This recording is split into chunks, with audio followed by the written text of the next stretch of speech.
David Godino, vous êtes spécialisé dans l'ennoblissement des textiles. Tout à fait. Alors déjà, qu'est-ce que c'est quelle est votre activité finalement? Alors, le secteur textile est relativement vaste. Nous, on intervient sur l'étape d'ennoblissement, c'est-à-dire l'étape dans laquelle on va donner la couleur et la qualité, la finition du textile. Il y a plusieurs typologies de teinture textile, teinture fil, teinture pièce, teinture sur article confectionné. Et Alliance Machine Textile est spécialisée dans la conception de machines éco-efficientes pour la teinture pièce, c'est-à-dire des rouleaux de tissu qui vont ensuite être utilisés pour l'habillement, pour l'ameublement ou également pour les textiles techniques. Oui, on le sait pas, mais en fait, on est assis, on est habillé un peu grâce à vous et aux gens qui font le même métier que vous. En tout cas, on essaye de proposer à nos clients des machines éco-efficientes qui vont leur permettre de relever les challenges qui sont les leurs. Alors justement, une machine éco-efficiente, c'est quoi? Ça passe par quoi? Alors, un procédé de teinture, c'est traditionnellement du tissu qui circule dans de l'eau. Et cette eau, elle va être à la fois chargée en pigments pour faire la partie teinture et en produits chimiques, on appelle ça des produits auxiliaires de teinture, qui vont avoir pour effet d'éviter des phénomènes de mousse, d'usure du tissu pendant qu'il va tourner dans la machine. Et donc ces produits chimiques, ils sont dosés en concentration. Et donc nous, notre travail de concepteur de machines éco-efficientes, c'est de concevoir des machines qui vont utiliser le minimum d'eau. On appelle ça le rapport de bain. Quelle est la quantité d'eau que j'utilise pour quelle quantité de tissu traité? Et on propose des machines qui sont capables de travailler en fonction de la référence qui est prise, en rapport de bain divisé par 2, divisé par 3. Alors on se dit, ok, c'est beau, c'est des chiffres, mais qu'est-ce que ça représente pour une usine de teinture? Ah oui, concrètement. Donc on a fait une étude sur un projet qui est en cours de développement. Sur une usine de teinture de taille moyenne, il y a une centaine de teintures en France. Oui, il y a une industrie textile qui va au-delà du masque.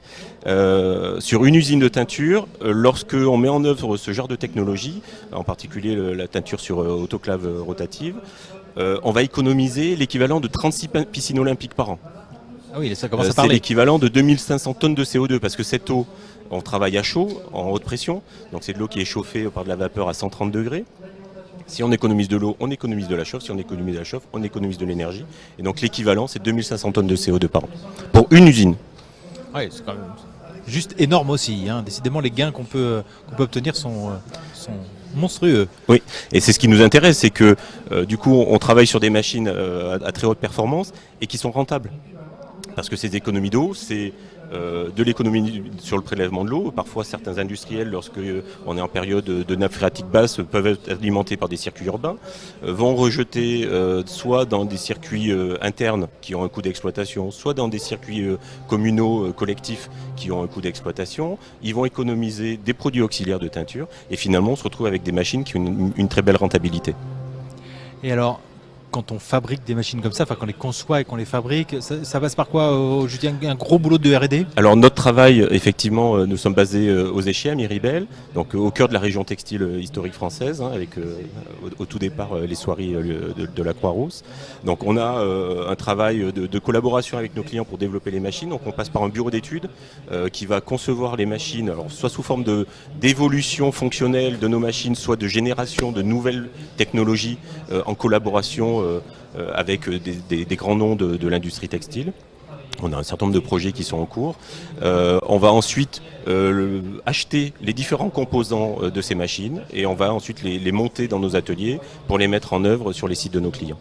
Et on travaille beaucoup dans la région, en France, sur les 3 bassins textiles, qui sont la région Auvergne-Rhône-Alpes, le Nord et les Vosges, le Grand Est. C'est compliqué de trouver les composants justement qui vont bien, qui répondent à vos exigences? On a de plus en plus des difficultés d'approvisionnement avec, alors on achète 95% en France, mais nos distributeurs ou nos fournisseurs s'approvisionnent eux-mêmes en France, en dehors de la France, en Europe, et il y a quand même beaucoup de choses qui arrivent d'un peu partout dans le monde. Et donc oui, c'est de plus en plus compliqué, oui, avec parfois des devis qui ont une durée de validité de 24 heures. D'autres, alors quand ça n'est pas les deux, avec des délais de livraison inconnus. Et là, quand j'appelle mon client pour lui dire ta machine, tu l'auras je sais pas quand, et il me rigole au nez, il me dit tu vas trouver une solution. Ouais. Donc c'est beaucoup de travail. Ouais. Mais voilà, et le fournisseur vous dit, pareil pour les composants, vous les aurez un de ces 4, mais il faut payer tout de suite. Également. Évidemment. Dans cette démarche, on va dire d'éco-conception, enfin c'est plus que de l'éco-conception, parce que c'est de l'éco-conception d'un produit écolo. Oui. On va le dire comme ça. Vous inspirez de choses qui sont faites ailleurs? Il y a plusieurs choses. Il y a au centre de nos préoccupations, il y a les besoins de nos clients. Il y a leurs préoccupations, leur rapport de bain, leur coût d'exploitation. Ils font face à des challenges de compétitivité par rapport à des marchés asiatiques, par exemple, qui proposent pas vraiment la même chaîne de valeur par rapport à ce qu'ils font. Sur de l'habillement, on va avoir les volumes en Chine et on va avoir le réassort qui va être fait par nos clients en France. Le réassort, c'est beaucoup plus compliqué que de produire des milliers de mètres, toujours la même couleur pendant des semaines et des semaines. Le réassort, il faut trouver exactement la couleur. Donc ils sont soumis à des contraintes réglementaires, environnementales, différentes. Des difficultés aussi de recrutement. Et donc nous, notre travail, c'est de faire des machines qui vont leur permettre de faire ces réassorts lorsqu'on parle de l'habillement, ou qui vont leur permettre de développer les produits à très forte valeur ajoutée sur des matériaux souples techniques, par exemple. Et donc ces machines, c'est avant toute chose la retranscription du besoin du client, l'écoute de ses besoins et après l'utilisation de notre savoir-faire pour transposer son besoin en finalement une machine simple, robuste, qui va être exploitée pendant plusieurs décennies. Ouais, c'est des machines qui tournent beaucoup, quand même. Oui, pour que ce soit rentable, il faut tout à tourner fait. beaucoup. Il faut que ça tourne. Nos clients sont très souvent en 3/8, en 5/8, parfois avec des interruptions sur certaines périodes de l'année. Mais oui, ça doit tourner, si possible, 24 heures sur 24. Alors, concevoir et produire des machines neuves, écologiques et propres, ok, dont acte, Oui. ça marche. Mais on peut aussi faire du rétrofit. Vous faites ce genre de choses? Exactement, on a l'opportunité de pouvoir, en fonction de l'évolution des marchés de nos clients, il y a certaines machines qui sont adaptées à certaines fabrications.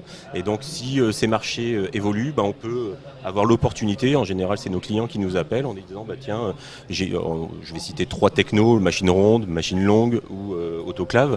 J'ai une autoclave dont je me sers pas trop, est-ce que ça t'intéresse? Hop, on va la lui racheter à un prix qui va lui permettre lui de prendre un peu de trésorerie. Et nous, cette machine, on va s'en servir pour la mettre au goût du jour, la moderniser et pouvoir la proposer comme une machine rétrofitée qui va également avoir l'avantage d'être un petit peu moins chère qu'une machine neuve. Parce qu'on va pouvoir réutiliser toute la cuve qui est le composant le plus cher. C'est des équipements sous pression, directives des équipements sous pression, il y a de la norme, il y a tout un tas d'aspects qui rentrent en considération. Et donc finalement, c'est bien pour le client initial parce que on le débarrasse d'une machine dont il n'a plus besoin.